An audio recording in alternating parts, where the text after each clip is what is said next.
మీ తెలుగు నేస్తం Telugu stop app వెంటనే play store, app store లో డౌన్లోడ్ చేసుకోండి. ప్రతిక్షణం అన్ని తెలుగు వార్త విశేషాలతో పాటు మీ లోకల్ ప్రాంత వార్తలు కూడా సులభముగా తెలుసుకోండి. ఆంధ్రప్రదేశ్ రాష్ట్రంలో ఈసారి ఎవరు గెలుస్తారన్నది ఆసక్తికరంగా మారింది. గతంలో ఎన్నడూ లేని విధంగా 80%కి పైగా పోలింగ్ నమోదు కావడం సంచలనంగా మారింది.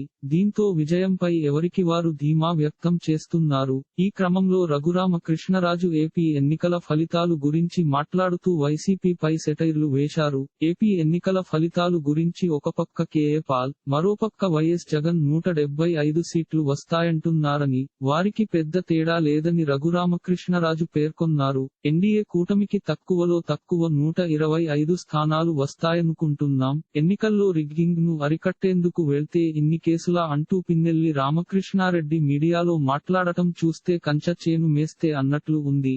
జూన్ 4వ తేదీన వైసీపీకి పెద్ద కర్మ నిర్వహిస్తామని పేర్కొన్నారు. 2019 ఎన్నికలలో వైసీపీ తరఫున నరసాపురం ఎంపీగా రఘురామకృష్ణరాజు పోటీ చేసి గెలిచారు. ఈసారి ఎన్నికలలో వైసీపీకి రాజీనామా చేసి తెలుగుదేశంలో జాయిన్ అయ్యి ఉండి నియోజకవర్గం నుండి ఎమ్మెల్యేగా పోటీ చేయడం జరిగింది. వాస్తవానికి ఎన్నికలలో ఎంపీగా పోటీ చేయాలని రఘురామకృష్ణరాజు భావించారు. మొదట్లో బీజేపీలో జాయిన్ అవ్వబోతున్నట్లు ఆయనే స్వయంగా ఒక కార్యక్రమంలో తెలిపారు. కానీ ఆఖరి నిమిషంలో పరిస్థితులు అనుకూలించకపోవడంతో తెలుగుదేశంలో జాయిన్ అయ్యారు. ఉండి ఎమ్మెల్యేగా పోటీకి దిగటం జరిగింది. ఇలాంటి మరిన్ని తెలుగు వార్త విశేషాలు కోసం ఛానల్ కి సబ్స్క్రైబ్ చేసి గంట నొక్కడం మర్చిపోకండి.